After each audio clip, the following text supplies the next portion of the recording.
Imagine stepping off a modern ultra-fast bullet train. Right. Like the doors slide open, you walk down the platform, you step out onto the street in Tainan, Taiwan. Right. And suddenly you are looking straight at the bleeding edge of 1960s engineering. You can literally walk right up and touch a machine that fundamentally changed human history. Yeah, it's wild. But then you turn around, walk just a few hundred yards across the street, and you step directly into this blueprint for 21st century survival. It really is like a physical timeline right there. I mean, in a 5-minute walk, you move from the foundational technology that allowed us to conquer distance straight into the sustainable technology that we desperately need to, conquer climate change. And that is exactly what we are exploring today on this deep dive. I'm super excited about this one. We've got a really fascinating stack of sources to guide us through this single, incredibly dense geographic hub right around the Tainan High-Speed Rail station. Oh, yeah. The sources are great. Right. We're pulling from the historical archives of the Taiwan High-Speed Rail Museum, and we're analyzing some really cutting-edge architectural blueprints from design firms, path and landforms, and bioarchitecture for Masana. Plus, we're digging into the government planning documents for the Shalun Smart Green Energy Science City.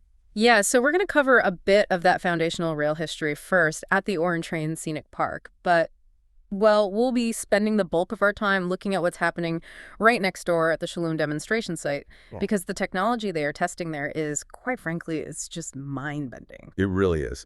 But let's start with that massive piece of history sitting right outside the station. I mean, if you just arrived in Tainan, you literally cannot miss it. Yeah. It's the centerpiece of the newly opened Oiran Scenic Park. And it is an absolute legend in the train world. We are looking at the Zero Series train, specifically car number 215035. Okay. And if you know anything about railway history, the Zero Series is like the holy grail. It was the world's very first high-speed train. Oh. Yeah, the original Japanese bullet train with that iconic, rounded airplane-like nose. Right, so this is the one built for the 1964 Tokyo Olympics, right? That's one, exactly. When it debuted, it was hitting 210 kilometers per hour, which was unheard of. I mean, it practically chopped the travel time between Tokyo and Osaka in half. That's incredible. But what's really incredible is that this specific line of trains ran for 44 years with an absolutely flawless safety record. 0 fatal accidents in 44 years. Wait, okay, hold on. A 1960s Japanese bullet train built for the Japanese Railway, sitting in southern Taiwan. Like, did it just get lost? How did it end up as the centerpiece of a park in Tainan? Well, it got a very unique second life. So in 2004, while Taiwan was building its own high-speed rail system, JR West actually gifted the specific Zero Series train to Taiwan. Oh, okay. But it wasn't brought over to carry passengers. It had a much more dangerous, gritty job. Okay, here's where it gets really interesting, because this is the part of the archives I found absolutely fascinating. They didn't use it as like a VIP transporter or a museum piece right away.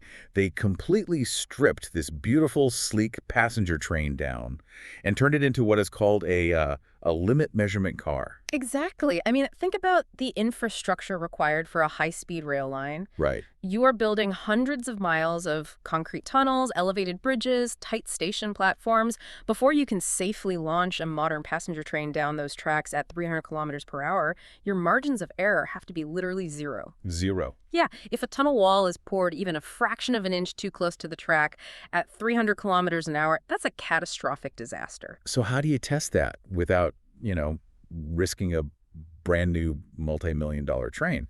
You take this retired 1964 bullet train and you basically cover it in physical probes. I mean, the photos in the archive are wild. They really are. They stuck these long sensor pins and ultrasonic detectors all over the roof and the sides of the train. It's like a mechanical porcupine.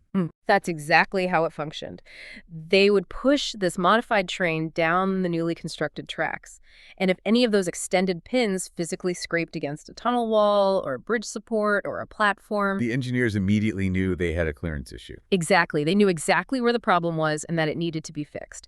It physically mapped out the safe space for the new trains to occupy. A mechanical porcupine doing the dirty work. But wait, Porcupine is entirely unromantic. And I noticed the park isn't called Porcupine Train Park, it's the Oiran train. So where does that name come from? Yeah, so that comes from the Japanese engineers who modified it. And it's just this brilliant example of how rigid engineering can inspire, like, poetic cultural observation. Oh, I love that. Yeah, so Oiran refers to the high-ranking courtesans of Japan's Edo era. Okay. And these women were famous for wearing these incredibly elaborate, complex hairstyles, and they were filled with dozens of long, multi-pronged hairpins that extended outward in every direction. Oh, wow. So they looked at this train with all these metal measuring pins sticking out of its head, and it reminded them of the spectacular hairpins of an Oiran. The nickname just caught on immediately. That is so cool. It takes this purely utilitarian mathematical machine and just gives it a soul. Right. And if you go to the park today, you aren't just looking at a rusty piece of construction equipment. I mean, they went through a painstaking restoration in 2019. They really did. They went all out. Yeah, they sourced the original 1960s paint codes, the classic blue 20 and cream 10. They restored the aerodynamic skirt. And it sits under this stunning radial wooden canopy that mimics a traditional fan-shaped train garage. It's just a gorgeous tribute. It is beautiful, but as beautiful as it is, the Oiran train represents the peak of 20th century problem solving. It conquered distance. It made it possible to travel from Taipei to Tainan in just over an hour. Right, but that created a completely new problem, didn't it? Exactly. Suddenly, because of this train, you have thousands of people arriving in Tainan every day. And they're demanding modern infrastructure, laboratories, housing, and Tainan's climate is brutal. I mean, it's south of the Tropic of Cancer. Oh, it is relentlessly hot. Yeah, very dry, and the sun just bakes the earth. So how do you build a massive city for these people without totally destroying the environment? Well, that is the exact question answered by the area just a few minutes walk away, the Shalun Green Energy Technology Demonstration Site. Because traditionally, modern architecture fights a harsh climate. You drop a massive glass and concrete box onto the dirt, you seal the windows shut, and then you just pump it full of electricity to run industrial air conditioners 24/7. Just to keep the humans inside from melting. Right. It's a brute force battle against nature. Okay, let's unpack this. Because the blueprints we have from the architects here, Bioarchitecture Formosana, they show a totally different philosophy. It feels to me like they didn't build a facility. They planted it. Planted it. I like that. Yeah, like a tree, using its leaves to catch the breeze and shade its own trunk so it naturally thrives in its microclimate. Basically doing the exact opposite of that concrete box idea. That is a highly accurate metaphor, actually. And the physics backing it up are fascinating. So, let's look at the trunk first. Okay. The entire 7.4-hectare complex is not aligned to a standard north-south-east-west city grid. If you look at the master plan, the central axis is tilted at a highly specific 230-degree angle. Wait, why 230 degrees? That's so specific. Because of the wind and the sun.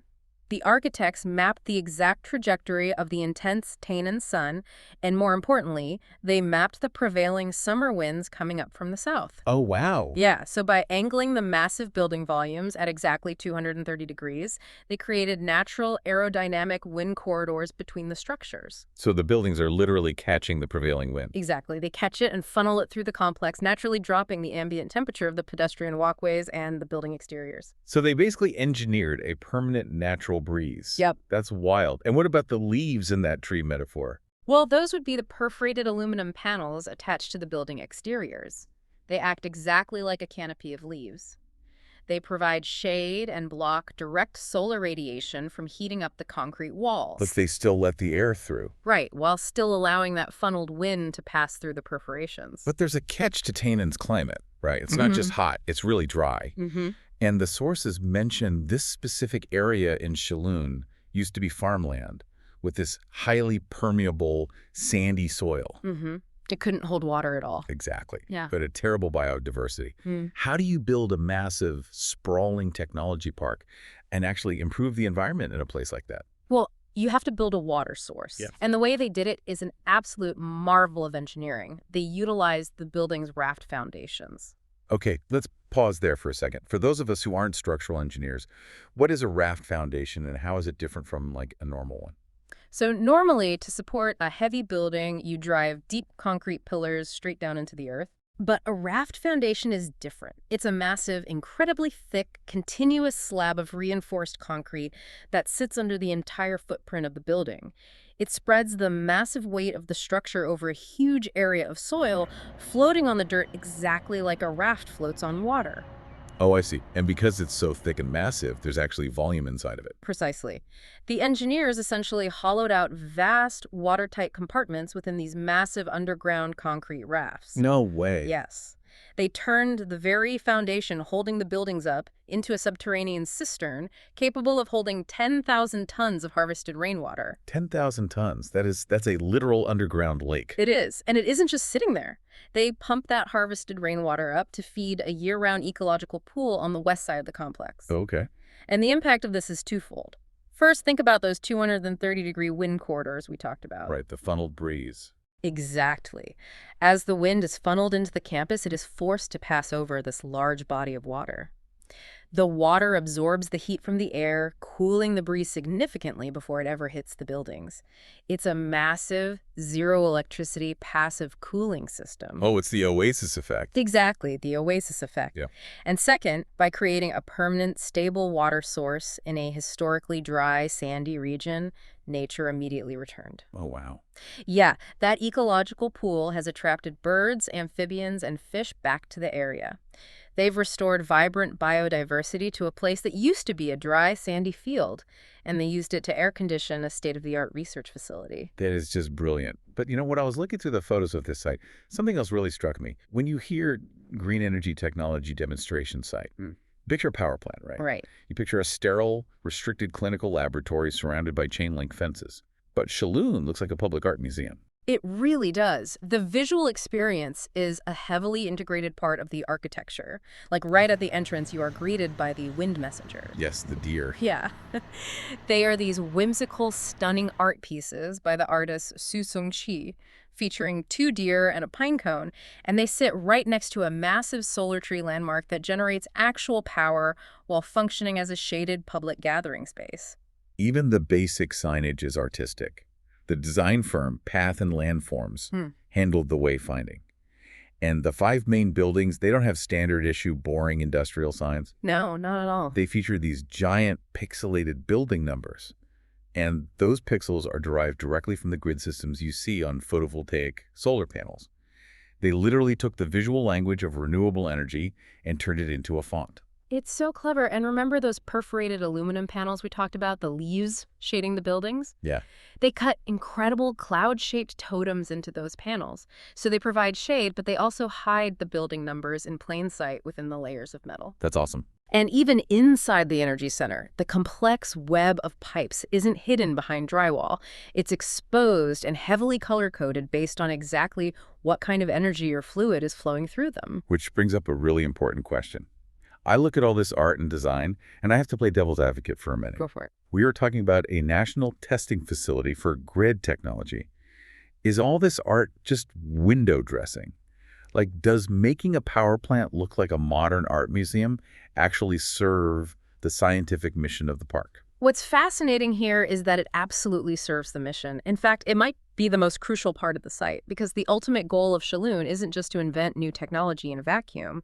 The goal is commercialization. It's public adoption. Oh, right. You want people to actually buy this stuff and put it in their cities. Exactly. And historically, energy generation has a very harsh, intimidating industrial vibe. Yeah, it's loud, it's dangerous, it's hidden away behind barbed wire. Right. So if you want the general public and private businesses to embrace green technology, you cannot intimidate them with it.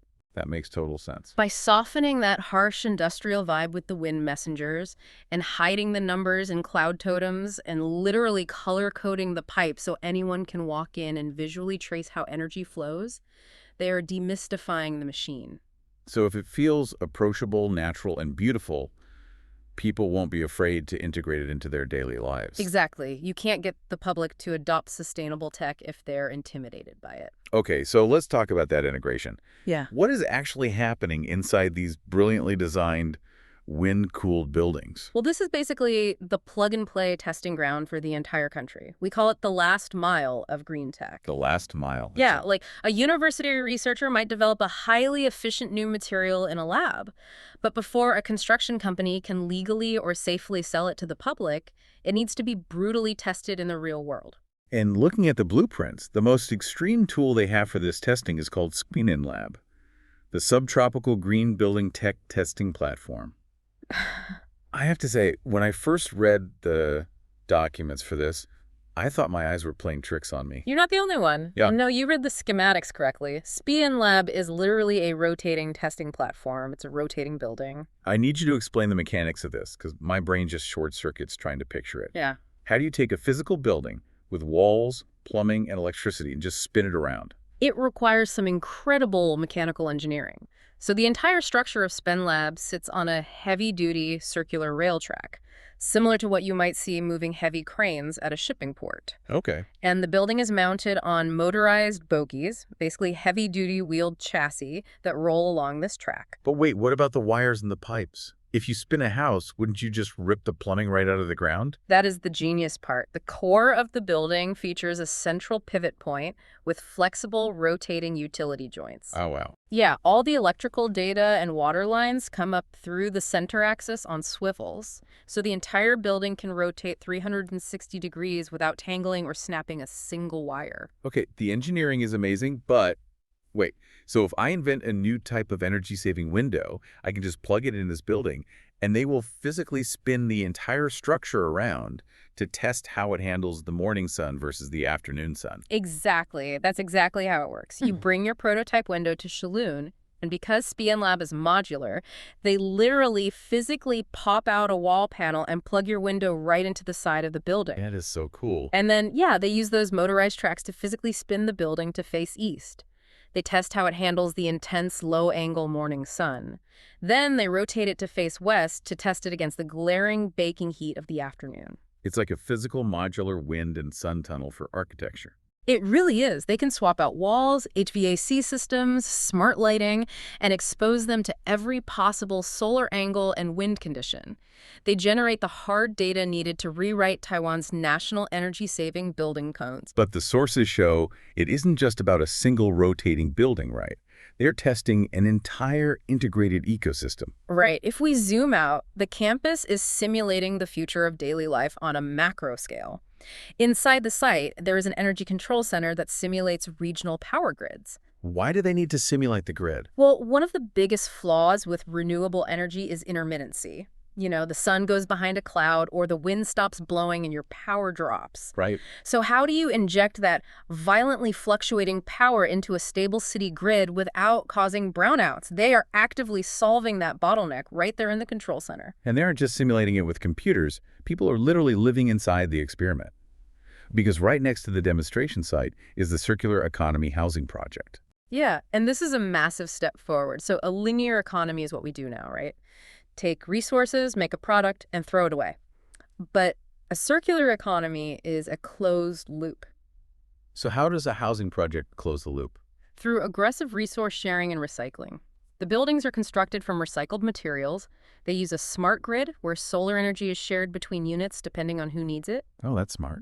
And the water system is a closed loop where gray water from a shower is captured, filtered, and then used to irrigate the community gardens. It produces virtually zero waste. And it is so cutting edge, so highly regarded, that TSMC, the largest semiconductor manufacturer in the world, stepped in and rented all 351 units for its staff. Yes, they did. They are living in a working prototype of a sustainable neighborhood. And just down the street from them, there is an autonomous vehicle testing track. Right, but this isn't just like a flat piece of dry asphalt for a self-driving car to cruise on. This track is designed to throw everything at the AI. Oh yeah, the weather simulations. Yeah, exactly. It simulates complex 30-kilometer-per-hour urban traffic. It deploys dense artificial fog, and it uses sprinkler systems to simulate heavy rain. They test how autonomous cars detect and avoid pedestrians and bicycles in the absolute worst conditions. Even retail spaces are in on the ecosystem. Because the local Mitsui Outlet Park shopping mall nearby is designed with massive solar arrays built into its roof. Yeah. The mall is basically acting as a decentralized power plant, generating 4 million kilowatt hours of solar energy a year to feed back into the grid. It is just an incredible concentration of innovation. So what does this all mean for you, the listener? It's easy to read about concepts like zero carbon, smart grids, and circular economies and feel like they're just, academic buzzwords, like they're far off theory. Right, like science fiction. Exactly. Yeah. But looking at what is happening in Tainan shows us that these aren't just papers collecting dust. They are physically being tested, spun around, and lived in right now. They are actively rewriting the building codes that will dictate the temperature, the cost, and the design of the homes we will all be living in a decade from now. It is the laboratory where the survival of the 21st century is being hammered out in real time. Which brings us really full circle on our journey today. We started by marveling at the poetic Oiran train, this heavy analog machine that used physical metal pins to scrape against tunnel walls, mapping out the space for humans to move at unprecedented speeds. Yeah. And then we walked across the street to a 230-degree angled, wind-cooled, digital green tech hub that is actively mapping out the space for humans to sustainably exist on this planet. And looking at that arc, from 1964 to today, it leaves us with a really fascinating implication to consider. Was it? Well, the Oiran train is now a museum piece. It's preserved because it radically changed how human beings move through the world. So, looking at the Shalun demonstration site today, we have to ask 50 years from now, which piece of technology sitting in that park will we be putting in a museum because it radically changed how human beings survive on this planet? Will it be Spine Lab? What happens when we inevitably connect that kind of mechanical architecture to advanced AI? Oh, man. Right. Imagine living in an entire city block of buildings that behave like living organisms, physically shifting, tilting, and rotating on their own throughout the day to perfectly chase the sun and the wind. Rendering static, unmoving architecture a relic of the past. Exactly. Now, that is an incredible image to mull over. A city that literally shifts around you as the sun moves. Well, thank you for joining us on this deep dive into Tainan's past and its brilliant future. Keep learning, keep questioning, and above all, stay insanely curious.